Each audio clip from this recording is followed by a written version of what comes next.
자, 이렇게 사회적 거리두기 2단계 일 때뿐만 아니라 사실은 앞으로 이제 코로나가 또 백신 소식이 들려오고는 있지만 그래도 내년 정도까지는 코로나가 계속 지속된다고 한다면 아이들이 혼자서 공부를 어떻게 하면 효율적으로 할 수 있을지, 무엇을 공부해야 할지가 아니라 어떻게 공부해야 할지를 고민해보는 그런 시간이 많으실 텐데요. 오늘 설명회에서 그런 해답을 좀 얻어가셨으면 좋겠어요. 자, 사회적 거리두기 2단계로 격상됐다. 어떻게 하면 혼자서 공부를 잘할 수 있을까? 자, 사실 전통적인 공부 방법으로 예로부터 공부 잘하려면 어떻게 해야 된다? 바로 예습과 복습을 철저히 해야 된다. 자, 이 공부법에 대한 진리는 모두 다 알고 계시겠지만 사실 예습 복습 철저히 하는 게 재미없죠. 내 아이들한테도 예습 복습 열심히 해야지 공부 잘하지 이런 고리타분한 얘기 해봤자 아이들이 막 즐겁게 공부를 하지는 않을 거예요. 예전에도 물론 마찬가지였습니다. 자, 아이들이 즐겁게 공부를 하지 않았던 것은 예전이나 지금이나 마찬가지겠지만 하지만 다른 점이 있었어요. 예전에는요, 교과서는 읽었습니다. 어디에서요? 학교에서요. 자, 지금 사진을 보시면 진짜 이런 말 굉장히 많이 했었죠. 콩나물 시루같이 빽빽한 교실 이런 말 되게 많이 있었는데 제가 초등학교를 다니던 때만 해도 이제 국민학교였고요. 그때는 한 반에 막 60명씩 인원이 있었던 기억이 나요. 근데 이렇게 많은 인원이 있었음에도 꼭 수업 시간마다 교과서를 소리내서 읽는 그런 순서들이 항상 있었습니다. 자, 근데 글을 이렇게 소리내서 낭독하는 것이 얼마나 효과적으로 기억력을 또 높일 수 있는 읽기 방법이냐 하면 첫 번째, 무언가를 보고 내가 이걸 소리를 내서 읽으려면 시각이 먼저 제일 처음에 작용을 하죠. 그 다음에 눈으로 입력된 것을 내가 입으로 다시 소리를 내면서 또 신경이 한 번 더 작용을 합니다. 그 다음에 입으로 내가 낸 소리를 내 귀로 다시 들었을 때 이 음파에 의한 또 뇌 자극이 일어나기 때문에 사실은 소리를 내가 내어서 직접 읽는 이 방법은 소리를 내지 않고 그냥 눈으로만 읽거나 또는 남이 읽어주는 것을 그냥 듣기만 하거나 또는 내가 읽은 것을 녹음을 해서 다시 들어보는 이런 다른 읽기 방법들보다 대략 10% 정도는 더 기억력을 상승시켜준다고 합니다. 자, 이렇게 좋은 공부법이 예전부터 쭉 있었는데 지금은 이 문화가 사라졌죠. 자, 요즘 아이들의 교실 풍경 한번 보실까요? 자, 어떤 다른 점이 보이시나요? 자, 일단 아까 사진에서는 아이들이 모두 교과서를 이렇게 들고 있었는데 누군가가 책을 읽으면 그걸 같이 보고 있었던 거죠. 일단 아이들 책이 다 책상 위에 이렇게 널브러져 있고 그 다음에 수업 시간 자체가 활동 위주로 바뀌다 보니까 선생님이랑 굉장히 재미있게 수업을 하고 있는 것이 보입니다. 자, 그 다음에 앞에 또 뭐 보이시나요? 그렇죠. 이 시청각에 대한 자료를 아이들이 수업 시간에 활용할 수 있도록 교실 환경이 다 디지털화 되었습니다. 자, 2015 개정 교과 과정에 의하면 아이들이 창의융합적 인재를 키우기 위해서 이렇게 열린 수업 형태로의 수업이 지금 많이 이루어지고 있는데요. 안타깝게도 이러다 보니까 아이들이 교과서를 제대로 읽을 기회는 좀 사라져버린 것이 사실이죠. 자, 두 가지 요인으로 정리를 할 수가 있겠네요. 자, 아이들의 읽기, 언어 능력이 하락한 원인은 바로 공교육에서 두 가지 원인을 찾아볼 수 있을 것 같아요. 첫 번째, 달라진 교과서. 자, 교과서의 글이 예전보다 많이 줄어들었습니다. 이유는 제가 아까 말씀드린 그 이유 때문인데요. 그냥 줄글로 된 책을, 교과서를 읽고 또 그것에 대한 내용을 암기하고 시험 보고 이러는 것이 아니라 지금은 이제 초등학교의 시험 체계가 아예 없어졌잖아요. 지필고사가 사라졌죠. 서열화를 조장한다고 해서 초등학교 때는 이제 시험을 보지 않습니다. 자, 아이들이 학교에서 공교육을 받으면서 6년 동안은 일단 시험이 없는 거예요. 그러다 보니까 교과서나 어떤 학교 수업을 듣더라도 그것에 대해서 이제 온전하게 반복을 여러 번 하거나 막 내용을 정리하거나 이런 것은 지금 사라졌죠. 교과서가 달라지고 교육 환경이 달라지다 보니까 아이들이 이 언어에 대해서는 조금씩 거리가 멀어질 수밖에 없습니다.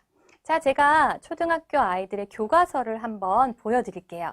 지금 보시면 지도가 그려져 있으니까 뭔가 우리나라 국토에 대한 내용이겠구나라는 건 짐작이 되시잖아요.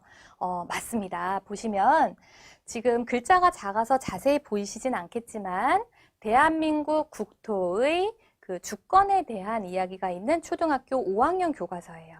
이 교과서에는 어떤 내용이 있냐면요. 국가의 영토, 예, 그 땅에 대한 부분과 그 다음에 영해, 바다에 대한 부분과 영공, 그다음 하늘에 대한 이 세 가지에 대한 설명이 나와 있는데 이게 초등학교 5학년이면 줄글을 충분히 읽어야 되는 학년임에도 불구하고 보시는 것처럼 글자가 아주 작게 조금씩 박스 형태로 아니면 말풍선 형태로 이렇게 정보들이 다 분산되어 있습니다. 이러다 보니까 아이들이 교과서를 읽어? 라는 느낌보다는 교과서에 있는 정보들을 내가 필요한 부분만 그때그때 찾아서 내가 필요한 부분만 찾아서 문제에 적용하는 스타일의 해결 방법이 더 익숙한 것이겠죠. 자, 그런데 제가 이 글들을 이렇게 흩어져 있는 사회 교과서의 설명들을 다 모아서 한번 연결해 보았습니다. 자, 연결해 보았더니 어떻게 되었냐면요. 한 나라의 영역은 그 나라의 주권이 미치는 범위를 말하며 블라블라블라블라. 영토는 어쩌고, 영해는 어쩌고, 영공은 어쩌고. 자, 대한민국에 대한 설명이 아주 잘 나와 있잖아요. 이 정도면 5학년이 충분히 공부를 할 수 있는 양이라는 거죠. 자, 그런데 더 놀라운 사실은 뭐냐면 5학년에 나왔던 이 내용을 충분히 읽을 기회 없이 게다가 시험도 없으니까 반복해서 학습할 겨를도 없이 아이들이 이 과정을 지나친 다음에 똑같은 내용을 다시 만나게 되는 학년은 바로 중학교 2학년입니다. 자, 제가 다시 한번 보여드릴게요. 조금 전에 사회교과서 5학년 2학기 사회교과서의 내용을 줄글로 옮겼던 텍스트가 지금 이 페이지고요. 요 다음 페이지는 중학교 2학년 사회 과목에 나오는 온전한 글입니다. 그런데 잘 보시면 글의 내용이 정말 쌍둥이처럼 닮아 있어요. 예전 같았으면 초등학교 때 교과서를 잘 읽었던 전통적 방식대로라면 5학년 때 학습을 온전하게 한 아이들이 중학교 올라가서도 사회나 과학이나 다른 과목들의 깊이가 더해질 뿐이지 여기에 대한 개념 이해를 못하는 경우는 많지 않았습니다. 그런데 지금은 어떤가요? 초등학교 단계의 읽기 과정을 건너뛰다 보니까 중학교에 가서 영어나 수학, 선행이 잘 되어 있는 일부 주요 과목을 제외하고 다른 과목에서 기초학습 역량이 뚝 떨어지는 이런 굉장히 기형적인 형태가 많이 발생되고 있는 것도 현실입니다. 자, 정리해 보겠습니다. 예습과 복습이 사라진 초등학교. 지금은 예습이라는 표현보다는 선행, 먼저 학습을 하기, 다음 학년 것, 다다음 학년 것. 또는 초등학교 때 중학교의 내용을 선행하는 이런 너무 앞선 선행은 있지만 누구도 예습을 통한 내일 배울 교과서 내용을 오늘 먼저 읽어보는 예습을 통한 학습을 지도해 주지 않습니다. 하지만 초등학교 때는 바로 이 예습에 해당하는 읽는 방법을 온전하게 익혀야 하는 시기입니다. 자, 복습은 시험이 없으니까 아이들이 현실적으로 이렇게 막 파고들 기회가 없어요. 네, 그리고 그 외에 다양한 활동들, 지적 활동들, 호기심을 채우는 활동들을 많이 경험하게 해주는 것이 좋습니다. 대한민국 국가에서 이런 방향으로 아이들의 교육을 조정했기 때문이죠. 하지만 예습만큼은 꼭 해주셔야 되는데 바로 이 예습의 기초가 교과서를 온전하게 읽을 수 있는 아이가 교과서를 스스로 읽고 이해할 수 있는 역량이라는 거죠. 자, 저는 이렇게 말씀드리고 싶어요. 초등학교 때 딱 한 가지 아이의 학습 습관을 잡아줘야 한다면 그건 바로 교과서를 읽어보게 하는 습관입니다. 자, 그렇다면 이제 초등 혼자 하는 공부법 뭐부터요? 바르게 읽기부터 요거 하나만 잡아주시면 됩니다. 자, 첫 번째, 교과서에 나오는 단어는 아이가 스스로 학습할 수 있도록 해주시고요. 두 번째, 교과서의 내용은 의미 단위로 천천히 가능하면 소리내서 제가 지금 말하는 것처럼 아까 말씀드린 것처럼 내가 눈으로 읽은 것을 내가 입으로 말하고 읽어보고 그것을 다시 소리를 통해서 이렇게 세 가지의 감각이 같이 동작을 할 때 뇌신경이 훨씬 더 많이 작용을 한다고 해요. 그래서 의미 단위로 천천히 가능하면 소리내서. 자, 그 다음에 반복해서 여러 번 읽기가 굉장히 중요합니다. 초등학교 때 독서 지도를 꼭 하라고 말씀을 드리는데요. 이 독서 지도를 할 때에도 여러 가지 책을 너무 많은 책들을 다양하게 읽어보라고 하는 것보다는 물론 폭넓은 독서도 좋지만요. 많지 않아도 괜찮으니까 오늘 읽었던 책을 재미있었던 책을 골라서 아이들이 여러 번 반복해서 읽을 때 사고의 깊이가 더해진다고 합니다.